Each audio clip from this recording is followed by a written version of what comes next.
నా పేరు తిప్పిరి సుమ. తిప్పిరి తిరుపతి అలియాస్ దేవ్జీ గారు మా పెద్దనాన్న. లొంగుబాటు విషయం విన్న తర్వాత మా కుటుంబ సభ్యులకు చాలా ఆనందంగా అనిపిస్తుంది. ఎందుకంటే కేవలం లొంగుబాటు మాత్రమే కాదు కాబట్టి, ఎందుకంటే ఇది 45 ఏళ్ల నుండి మేము ఎదురు చూస్తున్న దానికి స్పందన ఒక ఆన్సర్ అని అనుకుంటున్నాను. లొంగుబాటు అనేది ఆ విషయం అయితే న్యూస్ హెడ్లైన్స్లో స్క్రోలింగ్స్లో చూడడమే జరిగింది. మాకు ఇంకా ఏం అప్డేట్ రాలేదు. ఎప్పుడెప్పుడు వస్తుందా అని ఎదురు చూస్తున్నాం. ఎన్నో ఏళ్ళుగా ఎదురు చూస్తున్నాము. అది నెరవేరే రోజు వచ్చినందుకు చాలా హ్యాపీగా ఉంది. పెద్దనాన్నని ఎప్పుడెప్పుడు చూస్తామని కుటుంబ సభ్యులందరం ఎదురు చూస్తున్నాం. మేము ఎంతో సుదీర్ఘకాలం వాళ్ళ నుండి వెయిట్ చేస్తున్నాము.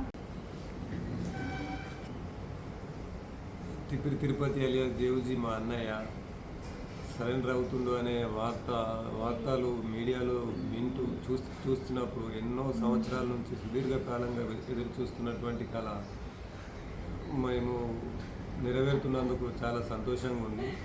అతను ఎప్పుడు కలవాలి, ఎప్పుడు చూడాలి అనే ఆతృత మాలో మా కుటుంబానికి ఉన్నది. తనను ఎప్పుడెప్పుడు చూద్దామా అని అనిపిస్తుంది. నా పేరు తిప్పిరి గంగాధర్. తిప్పిరి తిరుపతి అలియాస్ దేవ్జీ మా అన్నయ్య గారు. నిన్నటి నుండి న్యూస్ ఛానల్లో తిప్పిరి తిరుపతి అలియాస్ దేవ్జీ సరెండర్ అయినటువంటి వార్త మా కుటుంబానికి చాలా సంతోషాన్ని ఇస్తుంది. తనను ఎప్పుడు కలవాలనేది మా అభిప్రాయం, మా కోరిక.